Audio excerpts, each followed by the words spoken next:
Wandering villages அஃபிஷியல்லேருந்து Prakash பேசுகிறேங்க. கிழக்கு தொடர்ச்சி மலைகளோட அரசன் அப்படின்னு சொல்லப்படுற சேர்வராயன் மலைத்தொடர்களில் இருக்கிற ஏற்காடுக்கு தான் நம்ம இன்னைக்கு போகிறோங்க. ஏற்காடை பற்றின பல வீடியோக்கள் நீங்கள் பார்த்துருந்தாலுமே இந்த வீடியோவை நீங்கள் பார்த்தீங்கன்னா உங்களுக்கு ஏற்காடு பற்றின முழுமையான விஷயங்கள் தெரியும். எப்பப்பெல்லாம் ஏற்காடு போகலாம், எந்த டைம் போனால் ஏற்காடு நல்லா இருக்கும், பர்டிகுலராக சம்மர் டைமில் போகலாமா வேண்டாமா அப்படிங்கிற விஷயங்கள் எல்லாமே உங்களுக்கு இந்த வீடியோ பார்க்கும்போது தெரியுங்க. சேலத்துலேருந்து 30 கிலோமீட்டர் தூரத்தில் இருக்கிற இந்த ஏற்காடு வந்து ரொம்பவே ஒரு அருமையான ஒரு சுற்றுலாத்தலம் தான் சொல்லுவேன். சரி வாங்க வீடியோக்குள்ளே போகலாம். நம்மளோட பயணத்தில் நம்ம பார்வையில் எப்படி இருந்தது அப்படிங்கிறதான் இனிமேல் நீங்கள் பார்க்க போறீங்க.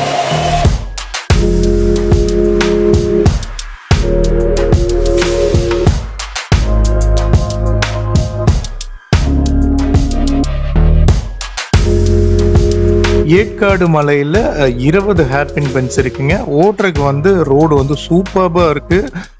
நிறைய குரங்குகளுமே நம்ம போகிற பாதை எங்குமே நம்ம பார்க்க முடியும். அழகா இருக்கு. வால்பாறையிலெல்லாம் கொஞ்சம் அங்கங்கே பிளெயின்ஸ் பார்க்க முடியும். பட் இந்த ஏற்காடு மலையில் நம்ம அந்த மாதிரி பார்க்க முடியாது. மேலே போனதுக்கு அப்புறம் தான் ஓரளவுக்காவது பிளெயின்ஸ் தெரியும். ரொம்ப ஒரு சூப்பரான பயணமாக இருந்தது. தொடர்ந்து வீடியோ பாருங்க.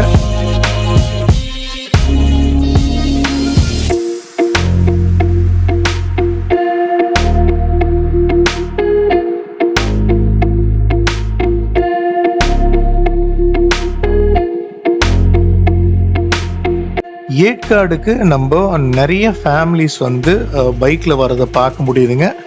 அதே மாதிரி கப்புள்ஸாகவும் வர்றாங்க. பைக்கர்ஸ் நிறைய பேர் வரதை நம்ம பார்க்க முடியுது. வேனு, பஸ்ஸு, இப்படி எல்லா விதமான டிரான்ஸ்போர்ட்லேயும் வர்றாங்க. உங்களுக்கு சேலத்துலேருந்து ஏற்காடு வர்றதுக்கு பஸ்ஸுமே இருக்குது. நீங்கள் சேலம் வந்து அதுக்கப்புறம் ஏற்காடு கூட பிளான் பண்ணிக்கலாம். நிறைய இடங்கள்ல நம்ம வந்து அந்த கொண்டை ஊசி வளைவுகளில் வந்து நம்ம பார்த்து ரசிச்சுட்டே போக முடியுங்க. சில இடங்கள்ல 2-3 வளைவு கூட நீங்க பார்க்க முடியும். நீங்க பார்த்துட்டு இருக்கிறது கூட அப்படிதான் இருக்கு.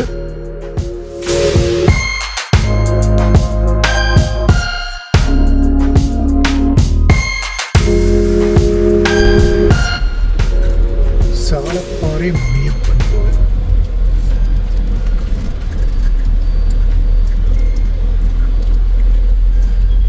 உங்களுக்கு இருக்கிற நேரத்தை பொறுத்தும் வசதியை பொறுத்தும் நீங்க வந்து ஏற்காடை 1, 2, 3, 4 நாள் கூட நீங்க பயணமா வந்து அமைச்சுக்கலாங்க. ஏற்காடை வந்து பொதுவா வந்து பக்கத்துல இருக்கிறவங்க ஒரு 50 கிலோமீட்டருக்குள்ள இருக்கிறவங்க இல்ல மேக்சிமம் 100 வரைக்கும் இருக்கிறவங்க கூட ஒரு நாள்ல முடிச்சிடலாம். பட் ஒரு 150-200 கிலோமீட்டர் தள்ளி வரவங்க 2 நாள் வந்தாதான் ஃபுல்லா நிதானமா பார்க்க முடியும். ஏற்காடுல நம்ம எப்படி நம்ம பயணத்தை பிரிக்கலாம்னா, ஏற்காடுல ஏரி இருக்குங்க. அந்த ஏரிக்கு வலதுபுறமா இருக்கிற பகுதியில ஒரு நாளும் இடதுபுறமா இருக்கிற பகுதியில இன்னொரு நாள் பார்க்கலாம். 1 டே ட்ரிப்பா போறீங்கன்னா நீங்க அதுக்கு தகுந்த மாதிரி பிளான் பண்ணணும். ஸோ முதல்ல நம்ம போற இடம் போட் ஹவுஸுங்க.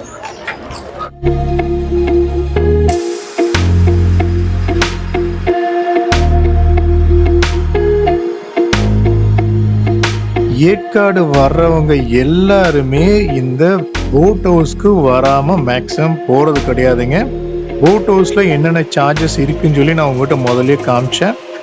இங்க வந்து ஒன்னா நம்ம பெடல் பண்ணி போகலாம். அப்படி இல்லைன்னா அந்த படகு ஓட்டுறவங்களே வந்து அந்த துடுப்பை வச்சு இது பண்ணுவாங்க. இது எல்லாத்துக்குமே டைம் இருக்கு. எல்லாமே 1/2 hour தான். அப்படி இல்லைன்னா நீங்க அந்த மோட்டார் போட் இருக்கும். அதுல 8 பேர் வரைக்கும் போகலாம். நீங்கள் 2 பேர் போனாலும் சரி 8 பேர் போனாலும் சரி ஒரே சார்ஜ் தான். ஸோ நம்ம போனது வந்து 8 பேர் போனது இல்லைங்க. அதுக்குமே வந்து வெயிட்டிங் டைம் இருக்குது.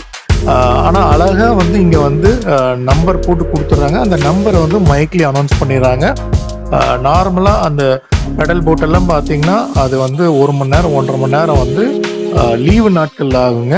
அதுக்கு தகுந்த மாதிரி நீங்கள் வெயிட் பண்ணி போகலாம். ஆனால் சூப்பராக இருக்குங்க. ஏரி பார்வைக்கு சூப்பரா இருக்கு. அதுவும் அந்த இந்த போட்டெல்லாம் பாருங்களேன், ரொம்ப டிஃப்ரெண்டா இருக்கு.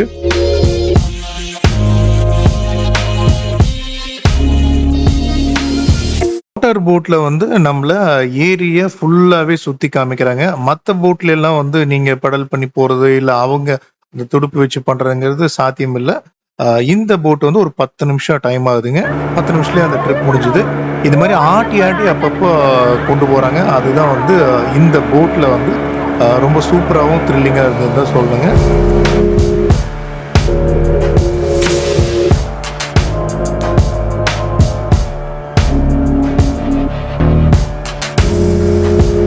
போட் ஹவுஸில் வெயிட்டிங் டைம் அப்புறம் படகுல போயிட்டு வந்தது எல்லாமே கிட்டத்தட்ட 2 மணி நேரம் ஆயிடுச்சுங்க. நம்ம வெளியில் வந்த உடனேயுமே பக்கத்துலேயே சூழல் சுற்றுலா பூங்கான்னு ஒன்று இருக்குது. நீங்கள் இதை ஸ்கிப் பண்ணலாம், ஏன்னா நம்மளுக்கு நிறைய பார்க்ஸ் இங்கே இருக்குது. போட் ட்ரிப்பை நல்லா சூப்பராக முடிச்சுட்டு அதுக்கப்புறமா நம்ம ரெசார்ட்டுக்கு வந்துட்டோங்க. ரெசார்ட்டில் கொஞ்சம் நேரம் செட்டில் ஆகிட்டு அப்புறமா மற்ற இடங்களை பார்க்குறது தான் பிளான். ரெசார்ட்டில் கொஞ்ச நேரம் ரெஸ்ட்டை போட்டுட்டு நம்ம இப்போ அடுத்த இடத்த நோக்கி போகிறோங்க. அது எந்த இடம் என்ன அப்படிங்கிறத இனிமேல் தெரிஞ்சுக்க போகிறீங்க.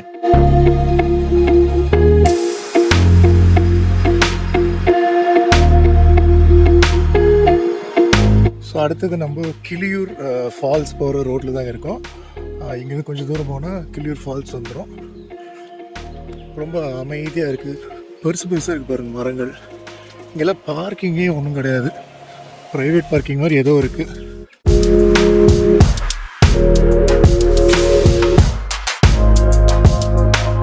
கிளியூர் ஃபால்ஸுக்கு நம்ம கொஞ்சம் தூரம் நடந்து போகிற மாதிரி இருக்குங்க. கிட்டத்தட்ட ஒரு 1/2 கிலோமீட்டர் 3/4 கிலோமீட்டர் மாதிரியே இருக்கும். ப்ரைவேட் பார்க்கிங்கில் நிறுத்தினோம்னா ஓரளவுக்கு தூரம் கம்மியாக நடந்து போகிற மாதிரி இருக்கும். நம்ம அப்படியே நம்ம ஃபால்ஸ் போகிற பாதையில் தான் இருக்கோம். இந்த இடத்துலேருந்து அப்படியே கீழ் நோக்கி நம்ம இறங்கணுங்க. ஆரம்பத்தில் இந்த மாதிரி படிக்கட்டுகள் இருக்கும், அதுக்கப்புறமா இந்த மாதிரி இரும்பு படிக்கட்டுகள் இருக்கும். இறங்கும்போது ஓரளவுக்கு ஈஸியாக தான் இருந்ததுங்க, டக்குன்னு இறங்குற மாதிரி தான் இருக்குது. கிட்டத்தட்ட 300 அடி உயரத்திலிருந்து இந்த நீர்வீழ்ச்சியில் தண்ணி வரும் அப்படிங்கிற மாதிரி சொல்கிறாங்க. ஒரு 1/4 மணி நேரம் 20 நிமிஷம் கிட்ட ஆச்சுங்க கீழே வர்றதுக்கு. தண்ணி இருக்கான்னு பார்த்தா வெறும் பாறைக தான் இருக்குது. அங்கங்கே கொஞ்சம் பைப்பில் ஒழுகுற மாதிரி தான் ஒழுகிட்டு இருக்கு.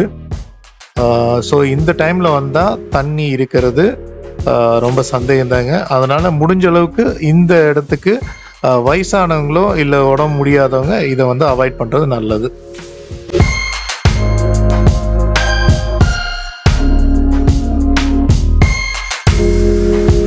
கிளியூர் ஃபால்ஸ் போனதுலேயே ஒரு மாதிரி டயர்ட் ஆயிடுச்சுன்னு தான் சொல்லணும்.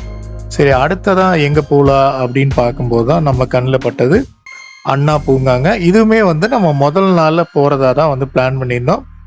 இங்கேயுமே அடல்ட்ஸ்க்கு கிட்ஸுக்குன்ட்டு சார்ஜ் பண்ணுறாங்க.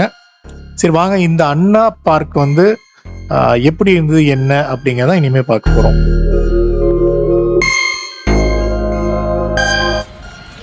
ரோஸ் கார்டன் மாதிரி வச்சுக்கிறாங்க, பெருசு பெருசாக இருக்கு.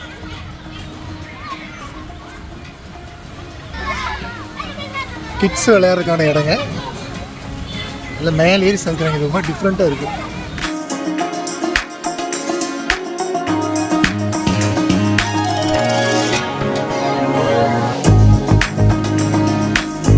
சின்னதாக ஒரு கிளாஸ் ஹவுஸ்மே இருக்குங்க, அதுவுமே பார்க்குறதுக்கு ரொம்ப அழகாக இருக்குன்னு தான் சொல்லணும்.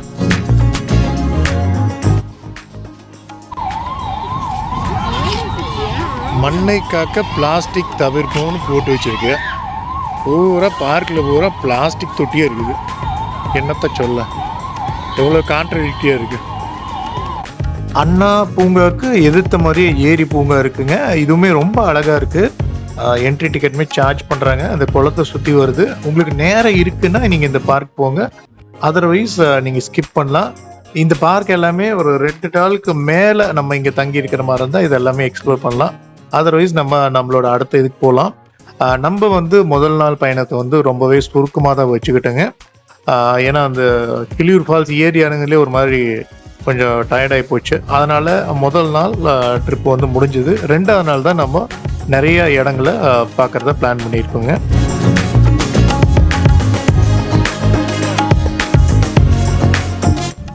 ஸோ ஃபஸ்ட்டு டே நம்ம ரொம்ப அதிகமாக பார்க்க முடியலைங்க. டக்குன்னு ரிசார்ட்டுக்கு வந்துட்டோம். நல்ல ஒரு வியூ கிடைக்குது. இப்போ தான் வந்து நல்லா கொஞ்சம் கூலிங்காக இருக்குது ஏற்காடு ஃபுல்லாக.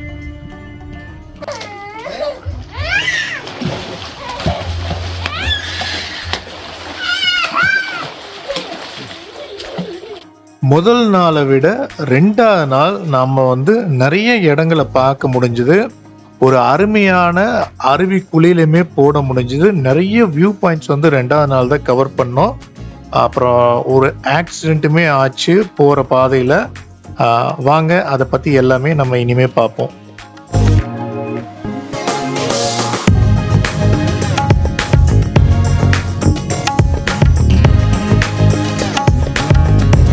ரெண்டாவது நாள் நம்ம ஏற்காடு லேக்ல இருந்து இடதுபுறமா இருக்கிற பகுதிகளையும் சுற்றுலா தலங்களையும் பார்க்க போறோம். அப்படி நம்ம முதல்ல போற இடம் வந்து சேர்வராயன் கோயிலுங்க. இதுதான் வந்து ஏற்காடுல இருக்கிற ஹையஸ்ட் பாயிண்ட். இங்க வந்து ஒரு பெருமாள் கோயில் இருக்கு, அப்புறம் சில வியூ பாயிண்ட்ஸுமே இருக்கு. வாங்க எப்படி இருக்கு என்னன்னு பார்ப்போம். ரோடு வந்து குறுகலான ரோடு தான், அதனால ரொம்பவே ஜாக்கிரதையா போகணும்.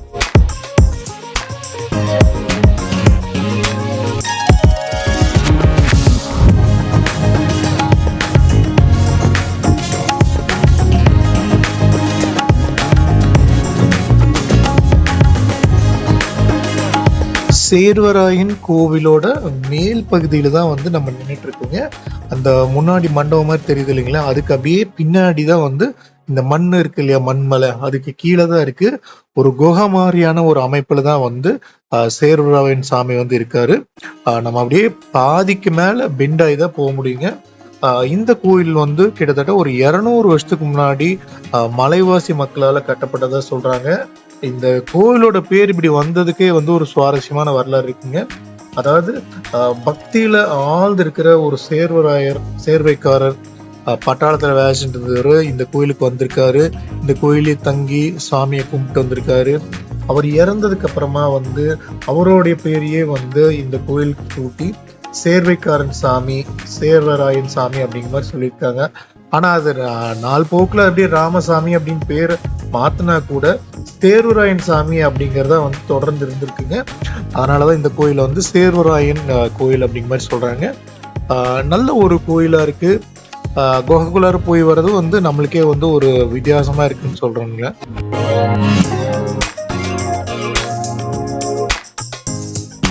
சேர்வராயன் கோயிலேருந்து கொஞ்சம் தூரம் நம்ம தள்ளி போகும்போது அங்கேயுமே ஒரு வியூ பாயிண்ட் இருக்கு. சேர்வராயன் கோயிலுக்கு பின்னாடி பார்க்கிங் இருக்குங்க. இந்த இடத்துல வியூ பாயிண்ட் இருக்கு இல்லைங்களா, இங்கிருந்து பார்த்தா ஓரளவுக்கு வியூஸ் வந்து தெரியுது. ரொம்ப நல்லா இருக்குன்னு சொல்ல முடியாது. அதே மாதிரி திரும்ப வரும்போது ஆரம்பத்துலேயுமே ஒரு வியூ பாயிண்ட் இருக்கு, அதையுமே நீங்கள் பார்க்க முடியும். நம்ம சேர்வராயன் கோவில் அப்புறம் அந்த வியூ பாயிண்ட்ஸு அங்கிருந்த பெரிய ஸ்பேஸ் எல்லாமே பார்த்துட்டு கொஞ்ச நேரத்துக்கு கிளம்பிட்டுங்க. இந்த சேர்வராயன் கோயில் வந்து ஏற்காடுலேருந்து கிட்டத்தட்ட 3 கிலோமீட்டர் தூரத்தில் இருந்தது. நம்ம அப்படியே நம்ம பயணத்துல அப்படியே கீழே இறங்கிட்டு இருக்கும் போதுங்க, நான் ஏற்கனவே சொன்ன மாதிரி இந்த ரோடே குறுகலான ரோடு. மேலிருந்து வேகமா ஒருத்தர் ஓட்டிட்டு வந்தது என்ன பண்ணாருன்னா, கீழிருந்து வண்டியை முட்டிட்டாரு. அதனால ஒரு 1/2 மணி நேரம் கிட்ட வந்து டிராஃபிக் வந்து ஜாம் ஆயிடுச்சு. ஸோ இறங்குறவங்க பொறுமையா ஜாக்கிரதையா வாங்க. அவசரப்பட்டு இறங்கி அது மற்றவங்களுக்கும் அது வந்து ரொம்பவே தொந்தரவு மாதிரி ஆயிடும். அதை வந்து மலை பயணங்களை கண்டிப்பா தவிர்த்துக்குங்க. சேர்வராயன் கோயிலேருந்து அடுத்ததான் வந்து நம்ம கரடியூர் வியூ பாயிண்ட் தான் போகிறோம். இது கிட்டத்தட்ட ஒரு 10 கிலோமீட்டர் தூரத்தில் தான் வந்து இருக்குங்க. போகிற வழி எல்லாமே வந்து சூப்பர்பாக இருக்குது. சரி வாங்க கரடியூர் வியூ பாயிண்ட் எப்படி இருந்தது அப்படின்னு பார்ப்போம். கரடியூர் வியூ பாயிண்ட் போகிறதுக்கு உள்ள ஒரு என்ட்ரி சார்ஜ் வந்து ஒவ்வொரு ஆளுக்குமே வந்து சார்ஜ் பண்ணுறாங்க. நல்ல ஒரு கிராமத்து ரோடு மாதிரியான ஒரு பாதையில் தான் நம்ம உள்ளே போயிட்டுருக்கோம்.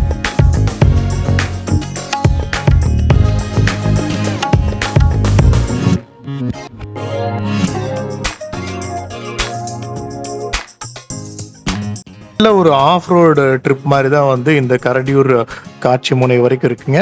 முன்னாடியே வந்து நிறைய பார்க்கிங் ஸ்பேஸுமே இருக்கு. நம்ம கம்ஃபர்டபுளா நிறுத்திட்டு பார்க் மாதிரியான ஒரு இடத்துல இருந்து அந்த பாதை வழியா போகலாங்க. வாங்க எப்படி இருக்குன்னு பார்ப்போம்.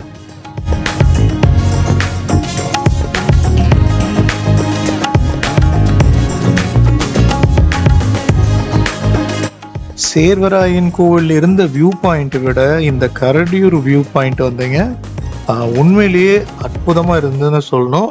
அதுவும் இந்த கொஞ்சம் வெயில் காலம் ஆரம்பிக்கிற டைம் காட்டி நல்லாவே ஒரு அருமையான ஒரு பார்வை கிடைச்சதுங்க. அவ்வளவு தூரம் நம்ம பார்க்க முடியுது. ஓரளவுக்கு ஒரு 180 டிகிரிக்கு மேல வந்து இங்க வந்து வியூ கிடைக்குது.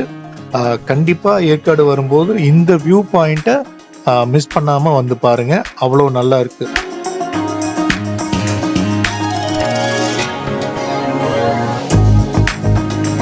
ஸோ கரடியூர் வியூ பாயிண்ட்டு உண்மையிலேயே ஒர்த்தான ஸ்பாட்டு தாங்க. நல்ல ஒரு பெரிய ஒரு 200 டிகிரி வியூவாக கிடைக்கும். நல்ல ஒரு பனோரமிக் வியூ கிடைக்குது. கூடவே ஒரு சின்னதாக ஒரு பார்க் இருக்குது. அதுவுமே இந்த இடத்துக்கு ஒன்றுமே நல்லாவே வந்து சப்போர்ட் பண்ணுதுன்னு வச்சுக்கங்களேன். ஒர்த் விசிட்டிங் தான்.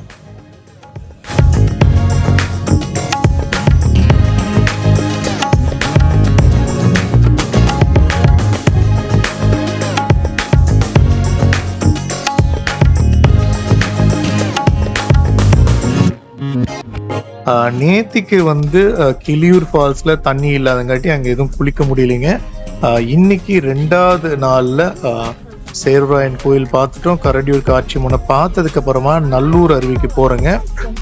இந்த பாதை எப்படி இருந்தது, அந்த அருவியில் தண்ணி இருந்ததா அப்படிங்கிற விஷயங்களை தான் நம்ம இனிமேல் பார்க்க போகிறோங்க.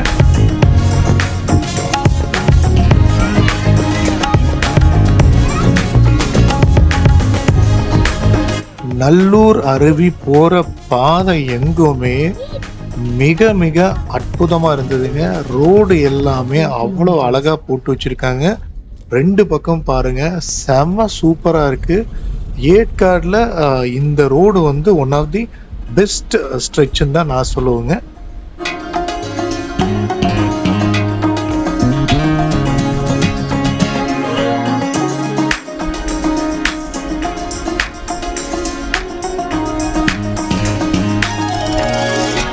நல்லூர் அருவிக்கிட்ட வந்தாச்சுங்க. இந்த கடை இருக்கு இல்லைங்களா, அதுக்கு ஜஸ்ட் ஆப்போசிட் சைடில் நம்ம கொஞ்சம் தூரம் நடந்து போனாலே அருவிக்கிட்ட போயிடலாம் அப்படிங்கிற மாதிரி சொல்கிறாங்க. சரி வாங்க போய் பார்ப்போம். உங்களுக்கு ஒரு ஆச்சரியமான விஷயம் தெரியுமா? ஏற்காடு மலைகளில் யானையே கிடையாதுங்க, காட்டெருமைகள் மட்டும்தான் இங்கே இருக்காமா. ஸோ நல்லூர் அருவிக்கு வந்து கொஞ்சம் தூரம் நடந்தாலே போகிறேங்க. கிளியூர் ஃபால்ஸுக்கு தான் வந்து ரொம்ப தூரம் நடந்து போகிற மாதிரி இருந்தது. பட் அங்கே வந்து தண்ணியுமே இல்லை. பட் இது டக்குன்னு அதே வர மாதிரி இருக்குது. நாங்கள் போனப்போ முன்னத்து நாள் பேஞ்ச மழையில் ஓரளவுக்கு நல்லாவே ஃபோர்ஸ்ஃபுல்லாக தண்ணி வந்தது. செம சில்லுன்னு இருந்தது.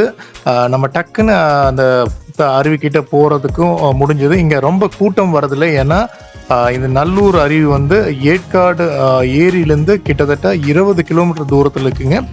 அதனால் இங்கே நீங்கள் நல்லாவே ஒரு பீஸ்ஃபுல்லாக என்ஜாய் பண்ணி குளிக்கலாம். ஒர்த்தான ஸ்பாட்டு. நீங்கள் ட்ராவல் பண்ணி வர்றது வந்து கண்டிப்பாக வீணாக போகாது. ஆனால் இந்த வெயில் காலத்தில் மழை பெஞ்சிருந்தால் தான் ஓரளவுக்கு தண்ணி வரும். அப்படி இல்லைன்னா தண்ணி வர்றது வந்து ரொம்பவே ஸ்லோவாக தான் இருக்கும்.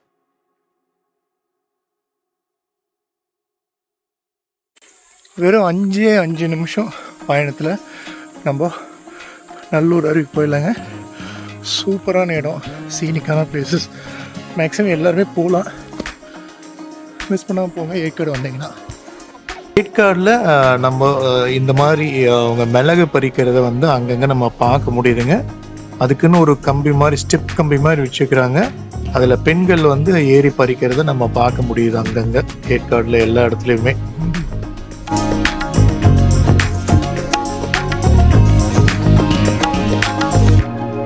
அடுத்ததாக நம்ம ஏற்காடில் போன இடம் வந்து லேடிஸ் சீட்டுங்க. இதுக்கப்புறமா ஜென் சீட் போனோம். அதை தொடர்ந்து சில்ட்ரன் சீட் போனோம்.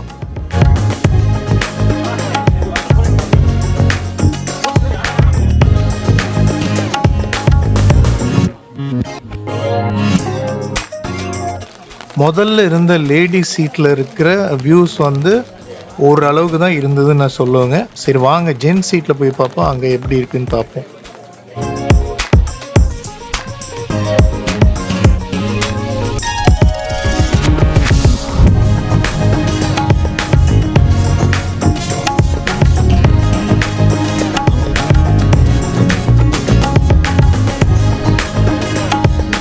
லேடிஸ் சீட்லேருந்து ஜென் சீட் வரைக்கு ஒரு 1/2 கிலோமீட்டர்லேருந்து 3/4 கிலோமீட்டர் தூரம் வருங்க.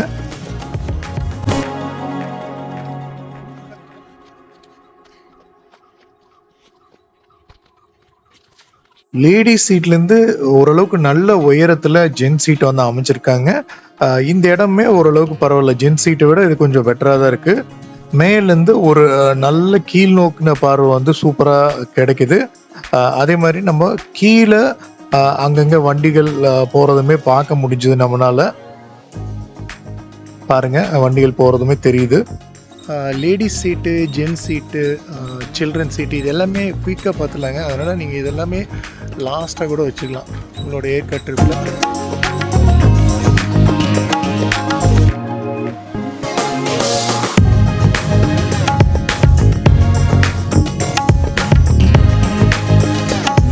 ஜென்ஸ் சீட்டை விடவுமே இன்னுமே அதிகப்படியான உயரத்தில் இருக்குங்காட்டி இந்த சில்ட்ரன் சீட்ல இருந்து நம்ம நல்ல ஒரு பார்வை கிடைக்குதுங்க. கீழே இருக்கிற அந்த கட்டடங்களுமே பாருங்க, அருமையா இருக்கு இந்த சில்ட்ரன் சீட்டுமே.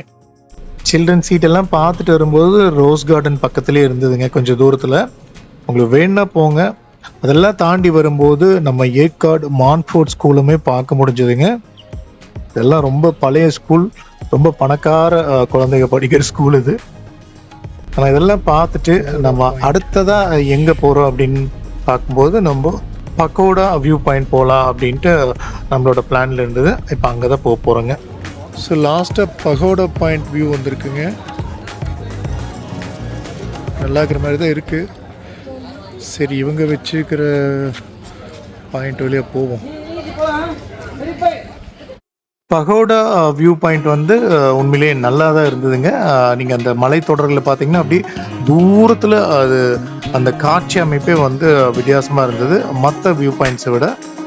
பட் இங்கே ரொம்ப நேரம் ஸ்பெண்ட் பண்ணுறதுக்கு ஒன்றும் இல்லைங்க. அதனால் நம்ம டக்குன்னு பார்த்துட்டு அடுத்த இடத்துக்கு மூவ் பண்ண ஆரம்பிச்சிட்டோம்.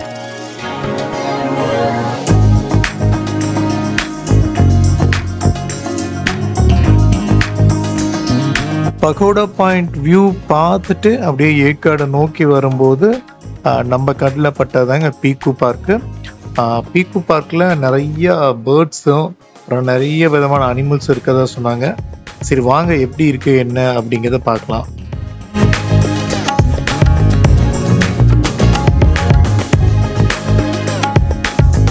பீக்கு பார்க்கு கொஞ்சம் காஸ்ட்லிங்க. ஏன்னா ஒரு ஆளுக்கு வந்து 300 ரூபா சார்ஜ் பண்ணுறாங்க. குழந்தைங்க ஒரு அளவுக்கு பெருசாக இருந்தால் 130 சென்டிமீட்டர் இருந்தாலே 300 ரூபா. அதுக்கு கீழே இருந்தால் சார்ஜ் பண்ணுறதில்ல. ரொம்ப நல்லா மெயின்டைன் பண்ணிக்கிறத நம்ம பார்க்க முடியுது. பட் இது ஒர்த்தா இல்லையா அப்படிங்கிறத நம்ம இனிமேல் தெரிஞ்சுக்க போகிறோம். பார்க்கில் எக்கச்சக்கமான பறவைகள் இருக்குங்க. எல்லாமே நம்ம தோல்லையும் கையிலையும் வந்து உட்காருது. அதுக்கு உணவூட்டுறது கூட நம்மளுக்கு வந்து அந்த உணவுப் பொருட்கள் தராங்க. ஒரு இதில் விதை கொடுத்தாங்கன்னா இன்னொரு இதில் பழம் கொடுக்குறாங்க.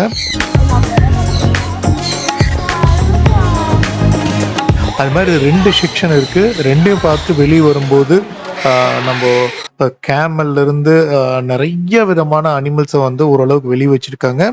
காட்டு விலங்குகள் கிடையாது, பட் எல்லாமே ஓரளவுக்கு வீட்டில் வளர்க்குற மாதிரியும் மீன்கள், பறவைகள், ஒரு மாதிரி பார்க்கு ரொம்பவே டிஃப்ரெண்ட்டாக இருக்குது. இதை பற்றி நான் தனியாகவே ஒரு வீடியோவில் போடுறேங்க.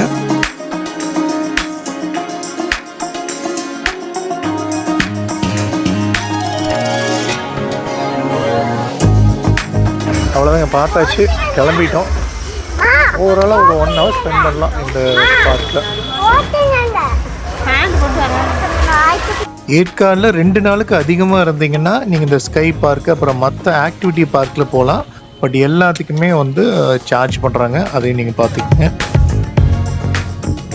நம்மளோட 2 நாள் ஏற்காடு பயணம் ரொம்பவே சூப்பராக இருந்ததுங்க. ஏற்காடு பற்றின முக்கியமான விஷயம் என்னன்னு கேட்டிங்கன்னா, செப்டம்பர்லேருந்து கிட்டத்தட்ட பிப்ரவரி வரைக்கும் தான் நாள் முழுசுமே வந்து ஓரளவுக்கு கூலான கிளைமேட் இருக்கும். மற்ற மாதங்களில் வந்து பகல்ல எல்லாம் வெயில் தான் இருக்கும். கிட்டத்தட்ட சேலத்துக்கு ஈக்குவலான கிளைமேட் தான் இருக்கும். ஸோ நீங்கள் ஏற்காடு வரதா இருந்தால் இதை வந்து மனசில் வச்சுட்டு நீங்கள் பிளான் பண்ணுங்கள். குறிப்பாக சம்மர் சீசனில் நல்லாவே வெயிலாக தான் இருக்குது. சாயந்தரமும் நைட்டு இருந்தால் ஓரளவுக்கு சில்னஸ் இருக்குங்க.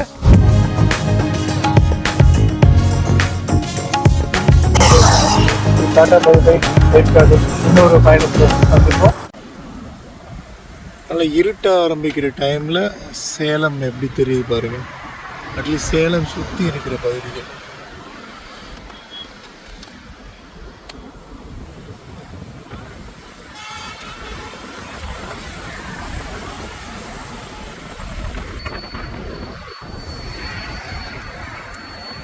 ஏற்காடு ஒன் டே ட்ரிப்பா வர்றீங்கன்னா நீங்க Yercaud boat house, Karadiyur view point, Servarayan கோவில், ஃபால்ஸ்ல தண்ணி இருந்தா ஃபால்ஸ்க்கு போங்க. அப்படி இல்லைன்னா மற்ற வியூ பாயிண்ட்ஸ் போகலாம்.